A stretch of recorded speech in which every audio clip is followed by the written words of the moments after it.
ICDS supervisor തസ്തികയിലേക്ക് ഇനി വരാനിരിക്കുന്ന PSCയുടെ പരീക്ഷയ്ക്ക് തയ്യാറെടുക്കുന്ന എല്ലാ ഉദ്യോഗാർത്ഥികൾക്കും സ്വാഗതം.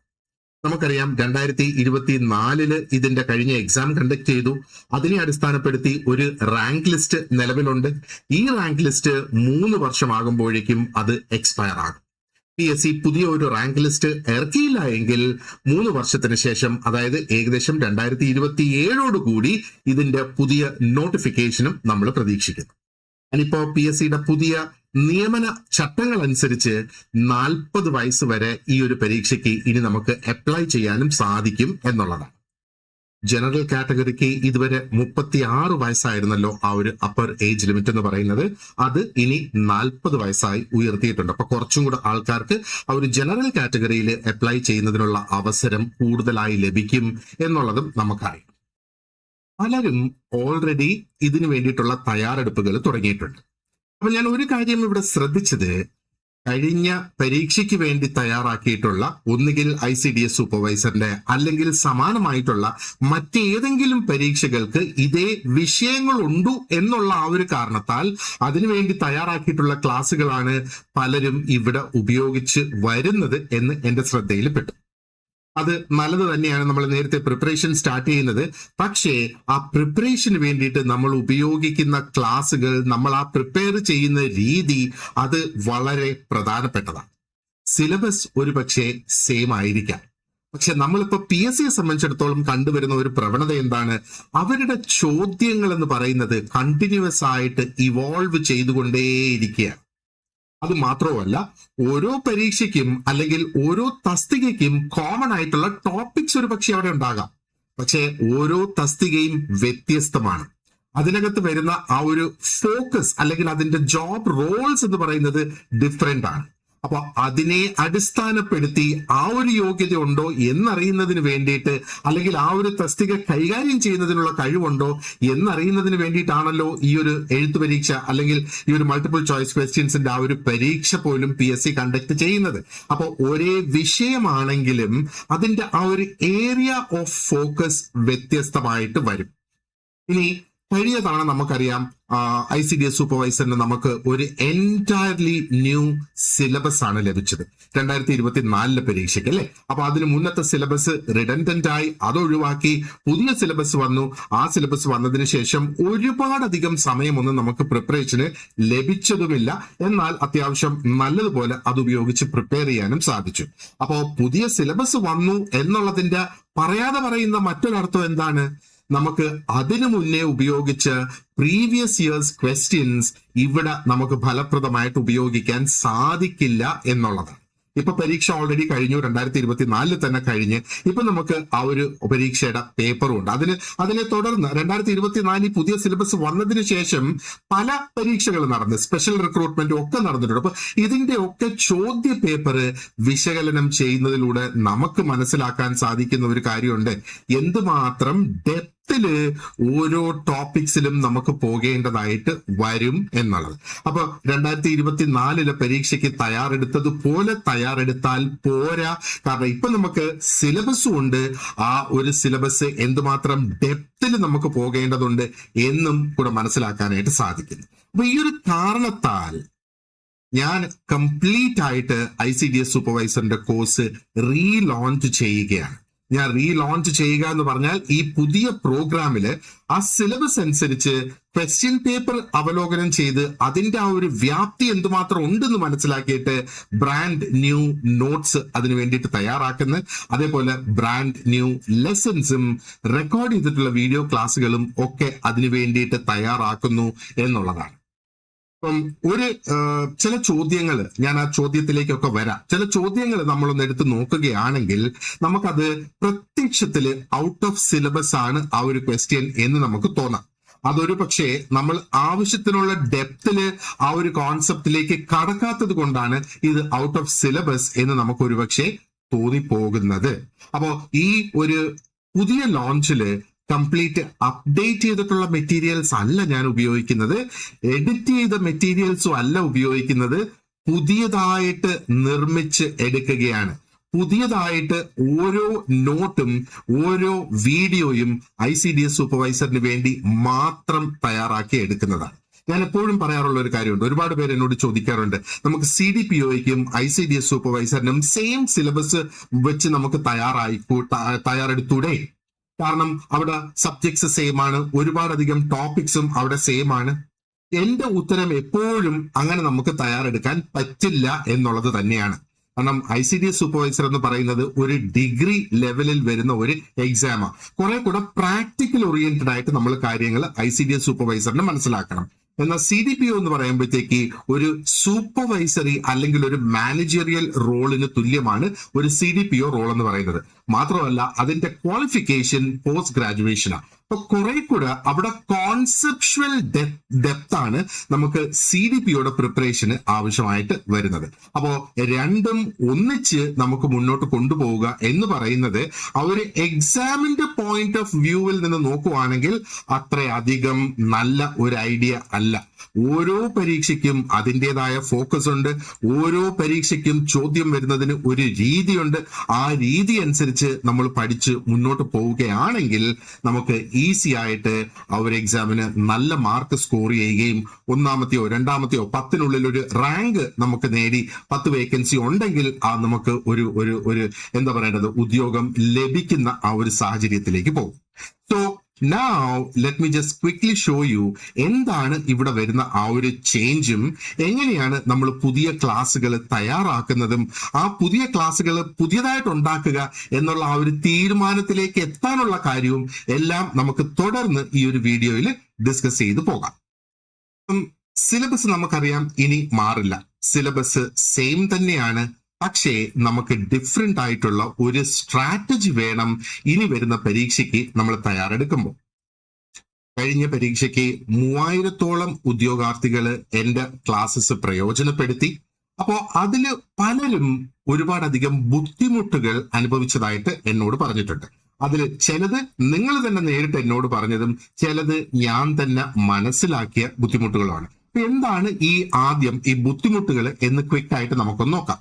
ഒന്ന്, ചിലർ പറഞ്ഞിട്ടുണ്ട് ഈ ചോദ്യങ്ങള് ഔട്ട് ഓഫ് സിലബസ് എന്ന ഒരു ഫീലിംഗ് ഉണ്ട് എന്ന് ചിലർ പറഞ്ഞിട്ടുണ്ട്. മറ്റു ചിലർ പറഞ്ഞ് സിമിലർ ആയിട്ടുള്ള കോൺസെപ്റ്റ്സ് നമുക്ക് വരുന്നത് ചിലപ്പം സോഷ്യൽ വർക്കിലും സോഷ്യോളജിയിലും നോക്കിയാൽ കോൺസെപ്ച്വൽ ഓവർലാപ്പ് അവിടെ ഉണ്ടാകും. ഈ ഒരു ഓവർലാപ്പ് വരുന്ന സമയത്ത് നമുക്ക് ആ കോൺസെപ്റ്റ്സിൽ കൺഫ്യൂഷൻ ഉണ്ടാകുന്നുണ്ട് എന്ന് പറഞ്ഞു. ഇനി സ്റ്റേറ്റ്മെന്റ് ബേസ്ഡ് ആയിട്ടുള്ള ക്വസ്റ്റ്യൻസ് അല്ലെങ്കിൽ സിനാരിയോ ബേസ്ഡ് ആയിട്ടുള്ള ക്വസ്റ്റ്യൻസ് ആ ചോദ്യങ്ങൾ തന്നെ മനസ്സിലാക്കുന്നതിന് ബുദ്ധിമുട്ടുണ്ട് എന്ന് പറഞ്ഞു. ഇനി ഫാക്ച്വൽ ആയിട്ടുള്ള ഡീറ്റെയിൽസ് ഓർത്തിരിക്കുന്നതിനും വിഷമമുണ്ട്. അപ്പൊ പൊതുവെ ആ ഒരു മൾട്ടിപ്പിൾ ചോയ്സ് ക്വസ്റ്റ്യൻസ് സോൾവ് ചെയ്യുന്നതിന് ഒരു കോൺഫിഡൻസ് കുറവുണ്ട് എന്ന് ഒരുപാടധികം സ്റ്റുഡൻസ് എന്നോട് പറഞ്ഞിട്ടുണ്ട്. അപ്പൊ ഇതിനൊക്കെ നമുക്കൊരു പരിഹാരം കാണണ്ടേ. ഇനി ഇത് കൂടാതെ ഞാൻ ഐഡന്റിഫൈ ചെയ്ത ചില ഡിഫിക്കൽട്ടീസ് എന്ന് പറയുന്നത്, ഒന്ന്, നമ്മൾ ആ ഒരു സിലബസ് വായിച്ചു നോക്കിയിട്ട് ആ സിലബസിൽ കൊടുത്തിരിക്കുന്ന കീവേഡ്സ് എടുത്ത് ആ ടോപ്പിക്സിൽ മാത്രം ഒതുക്കി വെക്കും നമ്മുടെ പ്രിപ്പറേഷൻ എന്ന് പറയുന്നത്. അത് ഒരു പ്രശ്നമാണ്. അപ്പൊ ഇവിടെയാണ് ഞാൻ നേരത്തെ പറഞ്ഞത്, നമുക്ക് ഇപ്പോ 2024 പുതിയ സിലബസും ഉണ്ട്, 2024 നടന്ന പരീക്ഷയുടെ ചോദ്യ പേപ്പറും ഉണ്ട്. ഇത് രണ്ടും കൂടെ കമ്പൈൻ ചെയ്ത് നമുക്ക് നോക്കുമ്പോൾ എന്തുമാത്രം ഓരോ ടോപ്പിക്സിലും എന്തുമാത്രം ഡെപ്തിൽ പോയിട്ടുണ്ട് എന്നുള്ളതിന്റെ ഒരു നല്ല ഒരു ഐഡിയ നമുക്ക് ക്രിയേറ്റ് ചെയ്യാനായിട്ട് സാധിക്കും. ഇനി മറ്റൊരു സംഗതി ഞാൻ നോട്ടീസ് ചെയ്തതെന്ന് പറയുന്നത് is lack of clarity about how deep to study. ഈ ഒരു ക്ലാരിറ്റി ഇല്ലായ്മ, എന്തുമാത്രം വ്യാപ്തിയില് എന്തുമാത്രം ആഴത്തില് ഞാനൊരു ടോപ്പിക്ക് പഠിക്കണം അല്ലെങ്കിൽ പഠിപ്പിക്കണം എന്നുള്ളതിന്റെ ആ ഒരു ക്ലാരിറ്റി കുറവ് കഴിഞ്ഞ പരീക്ഷയ്ക്ക് ഉണ്ടായിരുന്നു എന്നുള്ളതും മറ്റൊരു സത്യമാണ്. അതേപോലെ ഈ തിയറീസിലായിരുന്നാലും തിങ്കേഴ്സിലായിരുന്നാലും പലതരത്തിലുള്ള സോഷ്യൽ വർക്കിന്റെ ആയിരുന്നാലും സോഷ്യോളജിക്കൽ ആയിട്ടുള്ളതായിരുന്നാലും ആ മോഡൽസിൽ വളരെ ലിമിറ്റഡ് ആയിട്ടുള്ള ഫോക്കസ് ആണ് സ്റ്റുഡൻസ് കൊടുത്തിരുന്നത്.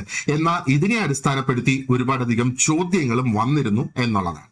ഇനി ആ ഒരു വീക്ക് ആയിട്ടുള്ള അണ്ടർസ്റ്റാൻഡിങ് ഓഫ് ദ കോൺസെപ്റ്റ്, ഞാൻ എപ്പോഴും പറയുന്ന ഒരു സംഗതി എന്ന് പറയുന്നത്, നമ്മൾ ആ ഒരു കോൺസെപ്റ്റ് എന്താണെന്നുള്ളത് കൃത്യമായിട്ട് മനസ്സിലാക്കി വെക്കുക. കോൺസെപ്റ്റ് നമ്മൾ അറിഞ്ഞിരുന്നാൽ ഏത് രീതിയിൽ വളച്ചൊടിച്ചൊരു ചോദ്യം നമ്മുടെ മുന്നിൽ വന്നിരുന്നാലും ശരി, നമുക്ക് ആ ചോദ്യത്തിന് ഉത്തരം നൽകാനായിട്ട് സാധിക്കും. ഇനി ഇത് മാത്രമല്ല, നമുക്കറിയാം 4 വ്യത്യസ്തമായ എന്നാൽ ഇന്റർ റിലേറ്റഡ് ആയിട്ടുള്ള 4 സബ്ജക്ട്സ് ആണ് ഇതിനകത്ത് വരുന്നത് അല്ലെ. അപ്പോ ഈ 4 സബ്ജക്ട്സിന്റെയും ഒരു ഇന്റഗ്രേഷൻ ഇല്ലായ്മ നമ്മുടെ പ്രിപ്പറേഷനിൽ വരുന്നതും ഇവിടെ ഒരു പ്രശ്നം തന്നെയാണ്.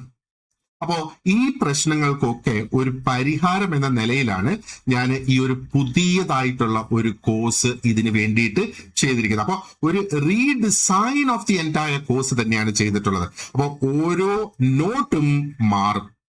ഓരോ ടോപ്പിക്കില് എന്തുമാത്രം വ്യാപ്തിയിൽ നമ്മൾ പോകുന്നുണ്ട്, എന്തുമാത്രം ഡെപ്തിൽ നമ്മൾ പോകണം എന്നുള്ള ആ ഒരു ഐഡിയ മാറും. അതിന് ആവശ്യമായ ആ ഒരു ഡെപ്തിലേക്ക് നമ്മൾ പോകും.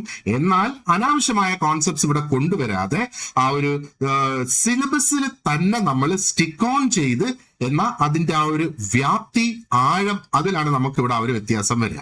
അപ്പോൾ ഓരോ ലെസനും വീണ്ടും പുതിയതായിട്ട് പ്രിപ്പയർ ചെയ്യാണ്, ഒരു സ്റ്റെപ്പ് ബൈ സ്റ്റെപ്പ് പ്രിപ്പറേഷൻ ആണ് ഞാൻ ഇതിന് വേണ്ടിയിട്ട് നടത്തുന്നത്.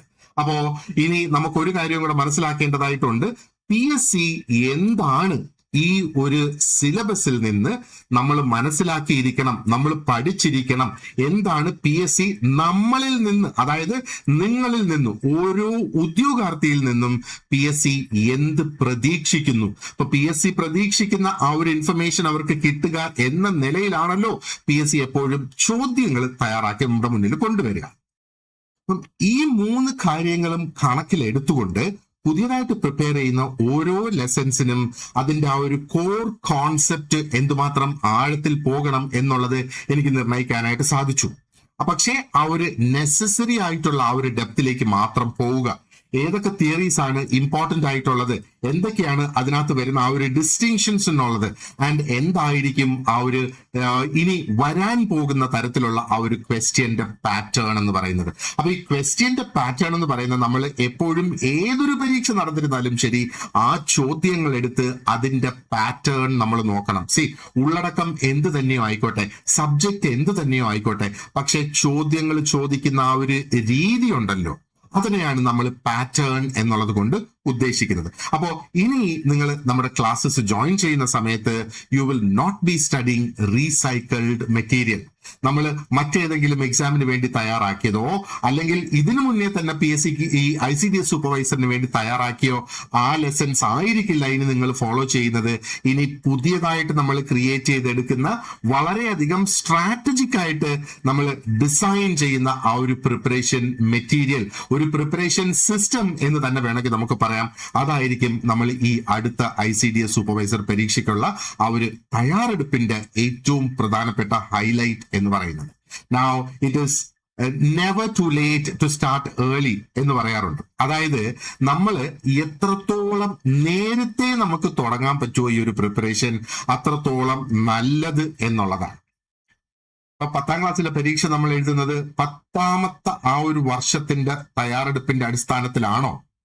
അല്ല, അല്ലെ? 10 വർഷം പഠിച്ചതിന്റെ ഫലമായിട്ടാണ് ആ 10ാം ക്ലാസ്സിലെ പരീക്ഷ നമ്മൾ എഴുതുന്നത്. എന്ന് പറഞ്ഞതുപോലെ PSCക്കും നമുക്ക് എത്ര നേരത്തെ വേണമെങ്കിലും നമുക്കതിന്റെ ആ ഒരു തയ്യാറെടുപ്പ് തുടങ്ങാം. എത്രത്തോളം കൂടുതൽ നമ്മൾ തയ്യാറെടുക്കുന്നോ അത്രത്തോളം നമ്മൾ പ്രാപ്തരാകും, നമ്മൾ ബെറ്ററായി വരും. മനുഷ്യന്റെ ബ്രെയിൻ തന്നെ ആ ഒരു രീതിയിലാണ് ഡിസൈൻ ചെയ്ത് എടുത്തിട്ടുള്ളത്. ഇനി നമുക്ക് പുതിയ കോഴ്സ് എങ്ങനെയാണ് ഡിസൈൻ ചെയ്തേക്കുന്നത്, അല്ലെങ്കിൽ എന്താണ് അതിന്റെ പിന്നിലെ ആ ഒരു തോട്ട് എന്നുള്ളത് ഞാനൊന്ന് പറയാം. അപ്പൊ നമ്മൾ 3 കാര്യങ്ങളാണ് ഒരുമിച്ച് ഇവിടെ കൊണ്ടുവന്ന് ആ ഒരു പുതിയ കോഴ്സിനുള്ള ആ ഒരു തുടക്കം കുറിച്ചിരിക്കുന്നത്. അതായത് ഒന്ന്, നമുക്കറിയാം നമുക്ക് സിലബസ് വേണം. അപ്പൊ കഴിഞ്ഞ വർഷം വന്ന ആ ഒരു പുതിയ സിലബസ് നമ്മൾ ഇവിടെ കണക്കിലെടുക്കുന്നുണ്ട്. കഴിഞ്ഞ വർഷം നടന്ന ആ ഒരു പരീക്ഷയുടെ ചോദ്യ പേപ്പർ നമ്മൾ കണക്കിലെടുക്കുന്നുണ്ട്. ഇത് രണ്ടും കൂടെ കൂട്ടി വായിക്കുമ്പോൾ ആ ഒരു ആക്ച്വൽ ഡെപ്ത് എന്താണ് PSC ഉദ്ദേശിക്കുന്നത് എന്ന് നമുക്ക് മനസ്സിലാക്കാനായിട്ട് സാധിക്കും. അപ്പൊ നേരത്തെ ഉണ്ടായിരുന്ന നമ്മുടെ ആ ഒരു പ്രിപ്പറേഷൻ മെറ്റീരിയൽസും ഇനി ഈ തയ്യാറെടുക്കുന്ന പ്രിപ്പറേഷനുമായിട്ടുള്ള ഏറ്റവും വലിയ ഒരു ഡിഫറൻസ് എന്ന് പറയുന്നത് ഈ ഒരു ആക്ച്വൽ ഡെപ്തിലേക്ക് നമുക്ക് വന്നെത്താനായിട്ട് സാധിക്കുന്നു എന്നുള്ളത്, അല്ലെങ്കിൽ സാധിച്ചു എന്നുള്ളതാണ് നമ്മൾ മനസ്സിലാക്കേണ്ടത്. ഓക്കെ, അപ്പോ ഇനി ഞാൻ നേരത്തെ പറഞ്ഞിരുന്നല്ലോ നമുക്ക് ഈ ഒരു ഔട്ട് ഓഫ് സിലബസ് എന്ന് തോന്നാനുള്ള സാധ്യതയുള്ള ചില ചോദ്യങ്ങൾ എന്ന് പറഞ്ഞിരുന്നു. അപ്പൊ സോഷ്യോളജിയിൽ നിന്ന് നമുക്കൊരു എക്സാമ്പിൾ എടുക്കാം. സോഷ്യോളജിയുടെ മോഡ്യൂൾ 1 ആണ് ഈ കാണിച്ചിട്ടുള്ളത്. നമ്മുടെ സിലബസ് അനുസരിച്ച് module 1 changing role of family, അതിനകത്ത് shifting gender roles, women's work force participation, evolving parental responsibilities, modern trends in family structures, rise in nuclear families, delayed marriages, higher divorce rates, single parent households. നോക്ക്, ഇത്രയും topics നമ്മൾ വായിച്ചു നോക്കുവാണെന്നുണ്ടെങ്കിൽ നമുക്ക് വ്യക്തമായിട്ട് ഏകദേശം ഒരു idea നമ്മുടെ മനസ്സിൽ വരുന്നതായി നമുക്ക് കാണാം. ആൻഡ് ഈ ഓരോ ടോപ്പിക്കിനും അനുസരിച്ചുള്ള നോട്ട്സ് നമ്മൾ തയ്യാറാക്കുന്ന, അതനുസരിച്ച് നമ്മൾ പ്രിപ്പയർ ചെയ്ത് പോവുകയും ചെയ്യും. അപ്പൊ ഇവിടെ ഒന്ന് ചിന്തിക്കുക. ചേഞ്ചിങ് റോൾ ഓഫ് ഫാമിലി പറഞ്ഞിട്ടുണ്ട്, വിമൻസ് വർക്ക് ഫോഴ്സ് പാർട്ടിസിപ്പേഷൻ പറഞ്ഞിട്ടുണ്ട്, ആൻഡ് ആ ഒരു ഷിഫ്റ്റിംഗ് ജെൻഡർ റോളും ഇതിന്റെ ഭാഗമായിട്ട് വന്നിട്ടുണ്ട്, അല്ലെ? അപ്പൊ സാധാരണഗതിയിൽ നമ്മൾ എങ്ങനെയാണ് പ്രിപ്പയർ ചെയ്യുക? നമ്മുടെ പ്രിപ്പറേഷൻ അല്ലെങ്കിൽ നമ്മുടെ ക്ലാസ്സിൽ അല്ലെങ്കിൽ നമ്മുടെ നോട്ട്സിൽ നമ്മൾ ഉൾപ്പെടുത്തുന്ന ഒരു കോൺസെപ്റ്റ് എന്ന് പറയുന്നത്, സ്ത്രീകൾ ഇപ്പം അവരുടെ ആ ഒരു ഫാമിലി റോൾസും നോക്കുന്നുണ്ട്, എന്നാൽ അറ്റ് ദ സെയിം ടൈം അവര് എന്താ പറയേണ്ടത്, പുറമേ പോയി അവർ ഒരു ഉദ്യോഗത്തിലും ഏർപ്പെടുന്നുണ്ട് എന്നുള്ള ആ ഒരു കോൺസെപ്റ്റിൽ നിന്ന് നമുക്കത് നോക്കാം. പക്ഷെ PSC ഇവിടെ കുറച്ചും കൂടെ ഡീപ്പർ ആയിട്ട് പോകുന്നതായി നമുക്ക് കാണാം. അപ്പൊ ഇതിന്റെ പിന്നില് ആ ഒരു കുറച്ചും കൂടെ ബ്രോഡ് ആയിട്ടുള്ള ആ ഒരു ഏരിയാസും കൂടെ നമ്മൾ കണക്കിലെടുക്കണം. അപ്പൊ ഇതിനോടൊപ്പം ചേർത്ത് വായിക്കേണ്ട ചില കോൺസെപ്റ്റ്സ് ആണ്. ഒന്ന്, അൺപെയ്ഡ് ആയിട്ടുള്ള ഡൊമസ്റ്റിക് ലേബർ എന്ന് പറയുന്ന ആ ഒരു കോൺസെപ്റ്റ്. എന്താണ് ഡബിൾ ബേർഡൻ എന്ന് പറയുന്ന ആ ഒരു കോൺസെപ്റ്റ്? ആലി ഹോഷ്ചൈൽഡിന്റെ ഐഡിയ ഓഫ് സെക്കൻഡ് ഷിഫ്റ്റ് എന്ന് പറയുന്ന ആ ഒരു ഐഡിയ, ആക്ച്വലി ആലി ഹോഷ്ചൈൽഡിനെ ബേസ് ചെയ്ത് ഒരു ചോദ്യവും നമുക്ക് വന്നിട്ടുണ്ടായിരുന്നു. ഇതാണ് നമ്മുടെ 6ാമത്തെ ചോദ്യമായിരുന്നു ഇത്. അപ്പൊ ആലി ഹോഷ്ചൈൽഡ് ഒരു ബുക്ക് എഴുതിയിട്ടുണ്ട്, സെക്കൻഡ് ഷിഫ്റ്റ് എന്ന് പറയുന്നത്. അപ്പൊ ഈ ബുക്കില് എന്ത് കോൺസെപ്റ്റ് ആണ് അവർ പ്രധാനമായി കാണിച്ചിരിക്കുക എന്നുള്ളതാണ് ശരിക്കും ഇവിടെ ചോദിച്ചിരിക്കുന്നത്. അപ്പോ നമ്മൾ ഈ ആലി ഹോഷ്ചൈൽഡിന്റെ ബുക്കിനെ കുറിച്ച് പഠിക്കണമെന്നോ അല്ലെങ്കിൽ ഈ സെക്കൻഡ് ഷിഫ്റ്റ് എന്നുള്ള ആ ഒരു കോൺസെപ്റ്റ് നമ്മൾ പഠിക്കണമെന്നോ നമ്മൾ സിലബസിൽ ഒറ്റ നോട്ടത്തിൽ നമുക്കത് കിട്ടില്ല എന്നുള്ളതാണ്. അതുകൊണ്ടാണ് അതിന്റെ ആ ഒരു ഡെപ്ത്, ഇതേപോലെ ഓരോ ടോപ്പിക്കിനും ഓരോ മോഡ്യൂളിനും ഇതേപോലെ ആ ഒരു ഡെപ്ത് നമ്മൾ മനസ്സിലാക്കി പുതിയ ലെസൺസിലേക്ക് നമ്മൾ മുന്നോട്ട് കടക്കുകയാണ്. ഇനി നമ്മുടെ പുതിയ പ്രിപ്പറേഷന്റെ രീതി അല്ലെങ്കിൽ പുതിയ പ്രിപ്പറേഷന്റെ ഭാഗമായിട്ട് നമ്മൾ ചെയ്യുന്നത്. ഇതേപോലെ തന്നെ നമുക്ക് സൈക്കോളജിയിലും എടുത്ത് പറയത്തക്ക രീതിയിലുള്ള ചില വ്യത്യാസങ്ങൾ സൈക്കോളജിയെ സംബന്ധിച്ചിടത്തോളം നമുക്ക് കാണാനായിട്ടുണ്ടായിരുന്നു എന്നുള്ളതാണ്. ഒരു പക്ഷേ നോക്ക്, നമുക്ക് സൈക്കോളജിയിലെ ആദ്യത്തെ കോൺസെപ്റ്റ് എന്ന് പറയുന്നത് നമ്മൾ അറ്റൻഷൻ, അതാണ് ആദ്യത്തെ മോഡ്യൂളിൽ നമുക്ക് പഠിക്കാനായിട്ടുള്ളത്. അപ്പൊ അറ്റൻഷൻ എന്ന് പറയുമ്പോൾ നമ്മൾ ആ ഒരു അറ്റൻഷന്റെ ഡെഫിനിഷൻ എന്താണെന്ന് നോക്കുന്നത്, എന്ത് തരത്തിലുള്ള അറ്റൻഷൻസ് ഉണ്ട് അല്ലെങ്കിൽ what are the different types of attention എന്നുള്ളതും പഠിക്കുന്നത്. പക്ഷെ PSC ഒരു പക്ഷേ ഇവിടെ കുറച്ചും കൂടെ ഡീപ്പർ ആയിട്ടുള്ള കോൺസെപ്റ്റ്സുമായിട്ട് ഇത് കണക്ട് ചെയ്ത് കൊണ്ടുപോകുന്നു, അല്ലെങ്കിൽ അറ്റൻഷൻ എന്ന കോൺസെപ്റ്റുമായിട്ട് കുറച്ചും കൂടെ ഡീപ്ലി കണക്റ്റഡ് ആയിട്ട് പോകുന്നു. നമ്മൾ ഒരു പക്ഷേ സെലക്റ്റീവ് അറ്റൻഷൻ പഠിക്കണം, വിജിലൻസ് എന്താണെന്ന് പഠിക്കണം, and controlled and automatic processes, അത് ടോപ്പിക്കിൽ പറഞ്ഞിട്ടുണ്ട് എന്ന് ഞാൻ ഓർക്കുന്നത്. ഇനി അതും അല്ലെങ്കിൽ പലതരത്തിലുള്ള ഫിൽറ്റർ മോഡൽസ്, ബ്രോഡ്ബെൻഡിന്റെ ഫിൽറ്റർ മോഡൽ ഒരു പക്ഷേ പഠിക്കേണ്ടതായിട്ട് വരും. അതേപോലെ ട്രീസ്മാനിന്റെ അറ്റനുവേഷൻ മോഡൽ, അതിനെ ബേസ് ചെയ്ത് നമുക്ക് ചോദ്യം ഉണ്ടായിരുന്നു കഴിഞ്ഞ തവണ. എന്നാൽ ആ ഒരു മോഡൽ സ്പെസിഫിക് ആയിട്ട് സിലബസിൽ എടുത്തു പറഞ്ഞിട്ടും ഇല്ല എന്നുള്ളതാണ് നമ്മൾ മനസ്സിലാക്കേണ്ടത്. ഇനി നമ്മൾ child development and preschool എഡ്യൂക്കേഷന്റെ കാര്യം നോക്കുവാണെങ്കിലോ, അതിനകത്ത് പറഞ്ഞേക്കുന്ന ഒരു ടോപ്പിക് എന്ന് പറയുന്നത് importance of play in child development എന്നാണ് പറഞ്ഞേക്കുന്നത്. പക്ഷേ ആ ഒരു പ്ലേ അല്ലെങ്കിൽ കുട്ടികൾക്ക് കളിക്കുക എന്നുള്ള ആ ഒരു പ്രാധാന്യം എന്ന് അവിടെ പറഞ്ഞിരിക്കുമ്പോ നമ്മൾ കുറെ കൂടെ ഡീപ്പായിട്ട് നമ്മൾ അവിടെ നോക്കണം. എന്താണ്, പല തരത്തിലുള്ള ഗെയിംസ് അവിടെ ഉണ്ടല്ലേ. പ്രിറ്റൻഡ് പ്ലേ ഉണ്ട്, ഗൈഡഡ് പ്ലേ ഉണ്ട്, ആൻഡ് ആ ഒരു പ്ലേ ഡെവലപ്മെന്റിന്റെ സീക്വൻസ് എന്താണ്, ഇതുമൊക്കെ നമ്മൾ ഇതിനകത്ത് മനസ്സിലാക്കിയിരിക്കണം. അപ്പോ അതിനെ ഒക്കെ ബേസ് ചെയ്ത് നമുക്ക് പുതിയ പുതിയ ചോദ്യങ്ങള് PSC ചോദിച്ചിട്ടുണ്ട്. അപ്പൊ അതുകൊണ്ടാണ് പെട്ടെന്ന് ഒറ്റ നോട്ടത്തില് ഇത് ഔട്ട് ഓഫ് സിലബസ് അല്ലേ, കാരണം ആ സിലബസിന് ആവശ്യമായ ഡെപ്തിലേക്ക് നമ്മൾ പോയില്ല എന്നുള്ളതാണ് അതിൽ നിന്ന് നമ്മൾ ഓൾറെഡി മനസ്സിലാക്കേണ്ടത്. പക്ഷേ ഇപ്പോ ഞാൻ നേരത്തെ പറഞ്ഞതുപോലെ ആ ഒരു പ്രീവിയസ് ഇയർ ക്വസ്റ്റ്യനും നമുക്കിപ്പോ ഉണ്ട്, പുതിയ സിലബസും ഉണ്ട്. സോ ഇത് രണ്ടും കൂടെ കൂട്ടി വായിച്ച് നമുക്ക് കോഴ്സ് ഒന്നും കൂടെ നമ്മുടെ പ്രിപ്പറേഷൻ തന്നെ ഒന്നും കൂടെ ബെറ്റർ ആക്കി നമുക്ക് കൊണ്ടുവരാനായിട്ട് സാധിക്കുന്നത്. അപ്പൊ ഞാൻ നേരത്തെ പറഞ്ഞതുപോലെ ഓരോ സബ്ജക്റ്റിനും ആ ഒരു സിലബസ് ആദ്യം നമ്മൾ എന്താണെന്ന് മനസ്സിലാക്കുന്നത്, എന്നിട്ട് അതിന്റെ ആ ഒരു വൈഡർ ആയിട്ടുള്ള അതിന്റെ അക്കാഡമിക് ഏരിയ എന്തൊക്കെയാണ് ആ ഒരു ഹെഡിങ്ങിന്റെ കീഴിൽ വരിക എന്നുള്ളതിനെ നമ്മൾ മനസ്സിലാക്കി അതിനെ എടുക്കുന്നു. ആൻഡ് ആഫ്റ്റർ ദാറ്റ് എന്താ പറയേണ്ടത്, we will study the important concepts, theories, applications and എന്തൊക്കെ തരത്തിലുള്ള മൾട്ടിപ്പിൾ ചോയ്സ് ക്വസ്റ്റ്യൻസിന്റെ ആംഗിൾസ് അവിടെ വരാം എന്നുള്ള. സോ ഒരു ക്ലിയർ ആയിട്ടുള്ള ഒരു കോൺസെപ്ച്വൽ അണ്ടർസ്റ്റാൻഡിങ് ഇവിടെ കൊണ്ടുവരുന്ന PSC ഓറിയന്റഡ് ആയിട്ടുള്ള ആ ഒരു ഫാക്ച്വൽ ആക്യുറസി നിലനിർത്തത്തക്ക രീതിയിൽ നമ്മൾ പ്രിപ്പയർ ചെയ്യുന്ന ആപ്ലിക്കേഷൻ ബേസ്ഡ് ആയിട്ടുള്ള ഒരു ലേണിംഗ് നമ്മളിവിടെ നടക്കണം. ആൻഡ് ആ ഒരു തിയറിസ്റ്റിനെയും അല്ലെങ്കിൽ ഇമ്പോർട്ടന്റ് ആയിട്ടുള്ള തിയറീസ്, അതിന്റെ കോൺസെപ്റ്റ്, അതിനെയും ലിങ്ക് ചെയ്ത് നമ്മൾ പഠിക്കുക. അങ്ങനെ വരുമ്പോഴേ ഒരു പുതിയ രീതിയിലുള്ള ഈ മൾട്ടിപ്പിൾ ചോയ്സ് ക്വസ്റ്റ്യൻസ് ആൻസർ ചെയ്യുന്നതിന് വേണ്ടിയിട്ടുള്ള ഒരു വ്യക്തമായ ഒരു തയ്യാറെടുപ്പ് നമുക്ക് സാധ്യമാകൂ എന്നുള്ളതാണ്. അപ്പൊ സാധാരണഗതിയിൽ നമ്മൾ പ്രിപ്പയർ ചെയ്യുന്നതും ഈ ഒരു പ്രിപ്പറേഷനുമായിട്ടുള്ള ഒരു വ്യത്യാസം ഒരൊറ്റ സ്ലൈഡിൽ കാണിക്കാനാണെങ്കിൽ, ഒരു ഓർഡിനറി പ്രിപ്പറേഷനിൽ നമ്മൾ ചോദിക്കുന്ന എന്താണ്, ഈ ഒരു ടോപ്പിക്ക് സിലബസിലുണ്ടോ എന്നുള്ളത്. ഇനി മുതൽ നമ്മൾ അങ്ങോട്ട് ചെയ്യേണ്ടത് എന്താണ്, ആ ഒരു പുതിയ പ്രിപ്പറേഷൻ അനുസരിച്ച് എന്താണ് PSC ഈ ഒരു ടോപ്പിക്കിൽ നിന്ന് നമ്മളോട് ചോദിക്കാൻ സാധ്യതയുള്ള ചോദ്യങ്ങൾ അല്ലെങ്കിൽ സാധ്യതയുള്ള ഏരിയാസ് എന്താണ് എന്ന് മനസ്സിലാക്കണം എന്നുള്ളതാണ് നമ്മുടെ ആ ഒരു പുതിയ രീതി എന്ന് പറയുന്നത്. അപ്പോ നമ്മുടെ കോഴ്സിന് ജോയിൻ ചെയ്യുമ്പോൾ നിങ്ങൾ ഒരു പഴയ ഓൾഡ് റിപ്പീറ്റഡ് ബാച്ചിലല്ല നിങ്ങൾ ജോയിൻ ചെയ്യുന്നത്.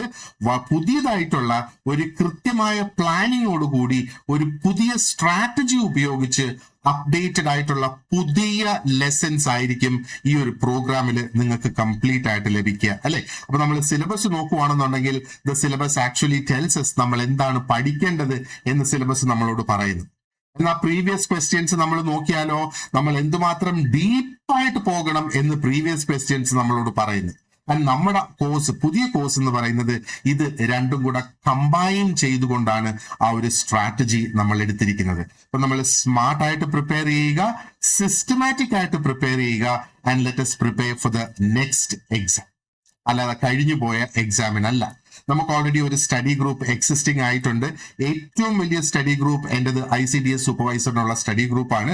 ആ ഗ്രൂപ്പിലേക്ക് ജോയിൻ ചെയ്യാനുള്ള ലിങ്ക് ഞാൻ ഈ വീഡിയോയുടെ ഡിസ്ക്രിപ്ഷൻ ബോക്സിൽ കൊടുത്തിട്ടുണ്ടാകും. കോഴ്സിനെ കുറിച്ചുള്ള കൂടുതൽ വിശദാംശങ്ങൾ അറിയണമെങ്കിൽ സ്ക്രീനിൽ കാണുന്ന നമ്പർ, ഇതേ നമ്പർ തന്നെ ഡിസ്ക്രിപ്ഷൻ ബോക്സിലും കൊടുത്തിട്ടുണ്ടാകും. ആ നമ്പറിൽ എന്നെ കോൺടാക്ട് ചെയ്യുക. ICDS സൂപ്പർവൈസറിന് ഒരുപക്ഷെ ഇനി നിങ്ങൾ ആദ്യമായിട്ട് പ്രിപ്പയർ ചെയ്യുന്നവരാകാം, അല്ലെങ്കിൽ ഇത് നിങ്ങളുടെ അവസാനത്തെ ചാൻസ് ആകാം ഇനി വരാൻ പോകുന്ന ആ ഒരു പരീക്ഷ. ഇനി അതും അല്ലെങ്കിൽ അതിന്റെ ഇടയിൽ നിൽക്കുന്ന ഒരു വ്യക്തിയാകാം. ഒരു കാര്യം കൂടെ ഞാൻ പറയട്ടെ, ആദ്യമായിട്ട് പ്രിപ്പയർ ചെയ്യുന്നവരാണെങ്കിലും നിങ്ങൾ അവസാനമായിട്ട് പ്രിപ്പയർ ചെയ്യുന്നവരാണെങ്കിലും ഒരുപാടധികം കാര്യങ്ങൾ, അവസാനം എന്ന് ഞാൻ ഉദ്ദേശിക്കുന്നത് ആ ഒരു ഏജ് ലിമിറ്റ് എത്തിയവർക്ക് വേണ്ടിയിട്ടാണ്. ആ ഒരു ഏജ് ലിമിറ്റ് എത്തിയവർക്ക് വേണ്ടിയിട്ട് പ്രത്യേകം ഫോക്കസോടുകൂടി ഒരു എന്താ പറയേണ്ടത്, അവർക്ക് ഒരു ഡെഡിക്കേറ്റഡ് ബാച്ച് സെപ്പറേറ്റ് ആയിട്ട് ഞാൻ അവർക്ക് വേണ്ടിയിട്ടും കണ്ടക്ട് ചെയ്യുന്നതാണ്. So to know more about this, please call me directly. So thank you very much for watching this video, and you have an excellent day ahead. See you in class.